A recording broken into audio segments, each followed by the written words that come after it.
Hello and welcome.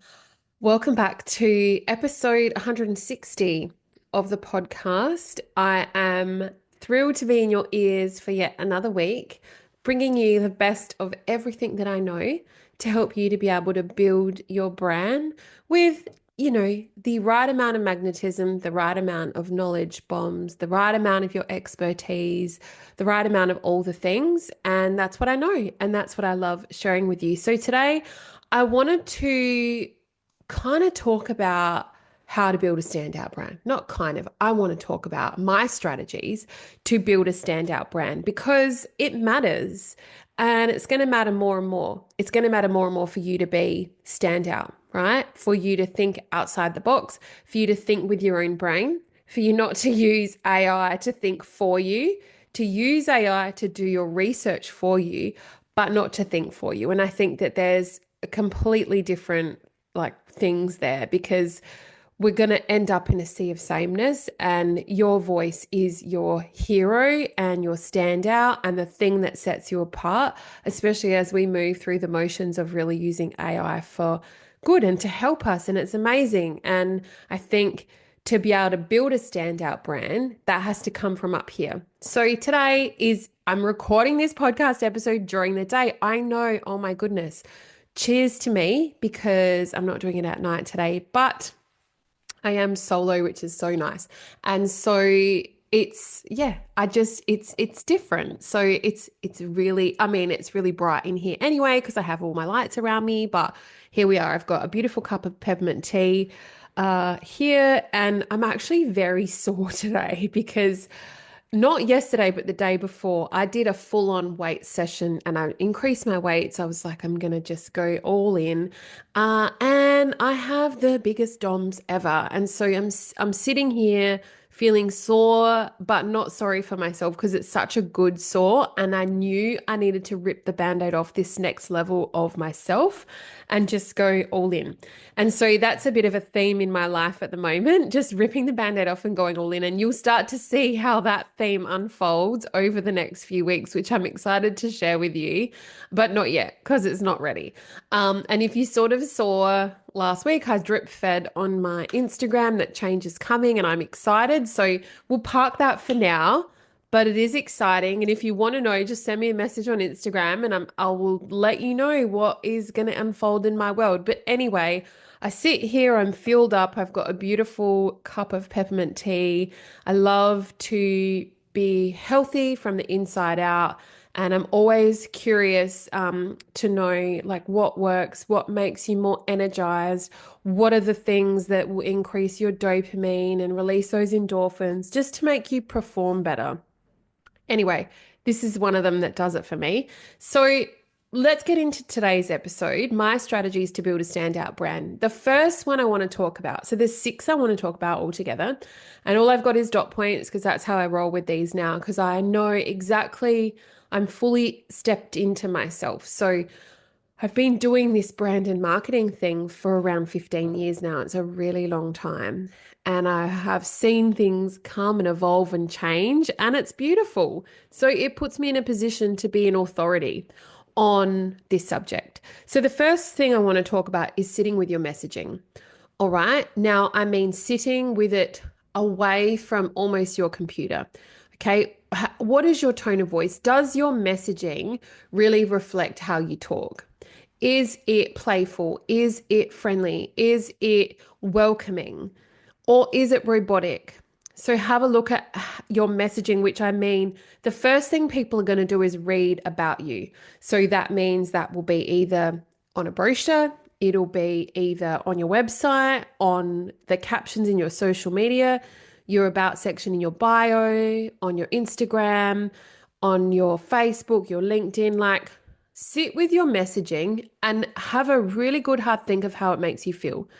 Now, if it makes you feel a bit eek, a bit, oh my God, I do sound robotic, that kind of thing, maybe you need to have a think about rewriting it and adding your flavor. And what happens over time as well is you might have started with something on your website and that tone of voice might have worked for you at the time, but since then, You've now evolved, you've upskilled, you've learned, you've taught yourself different things, and now you sound a little bit different too. So, has that kept up to date with how you are moving, evolving, and changing? So, sitting with your messaging is really important. Now, I've been looking at my website recently, which is the birth of this podcast episode, which gave me the idea. And some things do sound a little markety and a little bit too confusing. Not for me, but if I was reading that, if I wasn't sitting in these shoes, I would think that. And so that has gotten a whole refresh. Not live yet, but it's going to be because I've changed and I realized that some things on the website needed to be more conversational and more, I am a glass half full person and everything should reflect that. So sitting with your messaging is really important. Number two is thinking about your personality, okay, and how it matches your brand or how it doesn't. Now, what I tend to see and what I found with a lot of business owners that I've worked with is if you position your business in a way as a small business that doesn't reflect your personality, you'll become further and further removed from it. Okay, so you need to be able to reflect your brand, like reflect your personality through your brand, because then it'll keep up with you as you evolve. And you don't want to have this massive gap and this massive disconnect between who you are and who your brand is. Now, I understand if you are not a personal brand, that's fine. But even so, I see like huge disconnects come about when, you are one personality, but your business is another. It just doesn't work.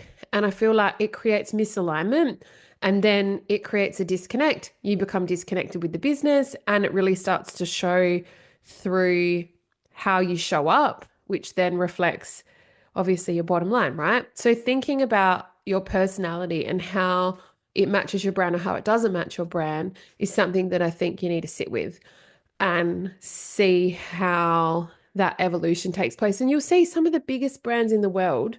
And why does my strap keep falling down on my onesie today? I've got this cool denim wide leg gray kind of onesie on, great for breastfeeding. But yeah, how annoying. I keep hoiking it up. Anyway, if you're watching on YouTube, you'll see.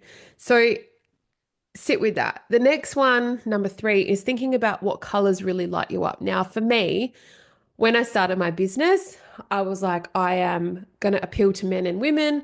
I'm going to have no pinks in my branding whatsoever at all. It's going to be neon, red, green, yellow, blacks to showcase the neon, hence the neon sign behind me. I've got Hayley Osborne with a big afro to represent my curly hair on the wall in neon. It was made bespoke for my business. But the neon just didn't work anymore and the black wasn't working anymore because essentially I'm a girly girl. Okay. So I was like, I can't do this anymore. I was becoming further and further away from my business and my brand. And so the colors that really lit me up had to be changed. So I stripped all the neon out of my business, added in some fuchsia, and here we are.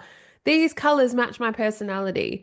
And you know what? I attract men and women still. It didn't make a difference.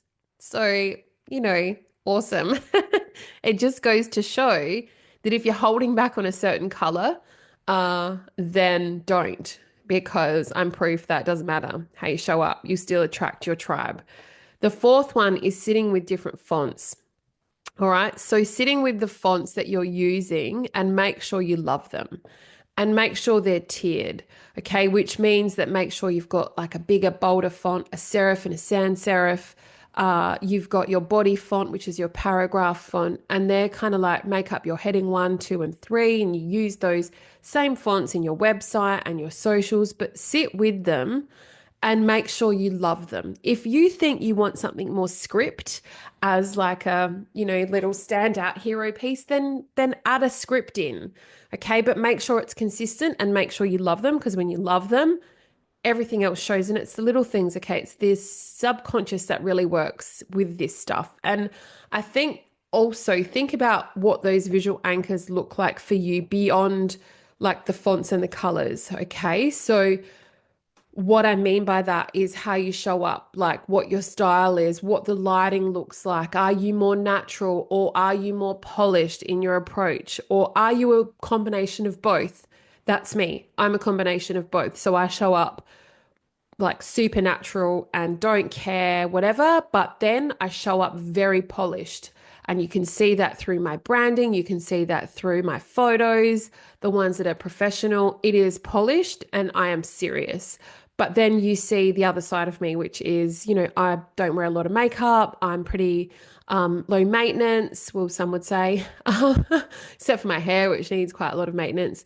But think about those things, whether soft and warm, light and dark, crisp or editorial or natural. Like, what does that look like for you? And is it reflective? So think beyond font and colors. The fifth one I want to talk about is what does your brand look and feel like in the wild? This is a big one. So what do I mean by that? I mean by that, think about, even if you're not doing it already, imagine you on stage, okay? How does that brand show up on stage? What does that look like? What does that then follow through and look like in an email, in a podcast? What about a billboard, bus shelters, catalogs? Like, think about your brand in the wild. So that's the best way I can explain it instead of saying out of home, okay, or above the line, like they're full on marketing terms. But what does it look like in the wild? Out in the wild, doing your thing in full flight. What does that look like for you? Does it hold up? Is it cohesive? Does it match everything else that you're doing? Think about that. And the sixth one is, just a note to self to check in. Branding isn't static, okay? And I'm evolving at the moment and doing the work and going through some things on how I want to show up and who I want to talk to. And I'm excited beyond measure to share that with you. But, branding can evolve and it should evolve as you do, as you grow, as you learn, as you educate, as you evolve. Consistency matters, but I think more than ever, so does being human, because being human is the thing that'll win you the race more than anything in the whole wide world. And so they're my five things really, with a nice cherry on top at the end, which is six, to build a standout brand. They're my strategies. Sit with them. It's work. It's hard work. And that's why a lot of people don't, because it's too hard. Okay. And that's the standout. That's what makes the great people and those that move fast better, because they sit with it, they make decisions, they change, they evolve, and they're nimble. Consistency matters, like I said, but so does being human. So you make sure you have that beautiful contrast and connection in and outside of your brand, and think about the things that I've said and maybe sit with them this week and challenge yourself and question yourself. Does it feel right? Because one thing that I know is that when you're so close to your business, you can't see it anymore. Okay. And so sometimes it takes someone else to come in and be like, hey, have you thought about this? And you're like, oh my goodness, I see it now. How come I didn't think about that sooner? Or why do I keep doing this just because I've always done it? That's not the answer. Anyway, guys, I hope you've enjoyed this episode of the podcast. Send me a message if you have. I always love that on Instagram. That's where I hang out the most. And I'll see you next week. Love you guys. Bye.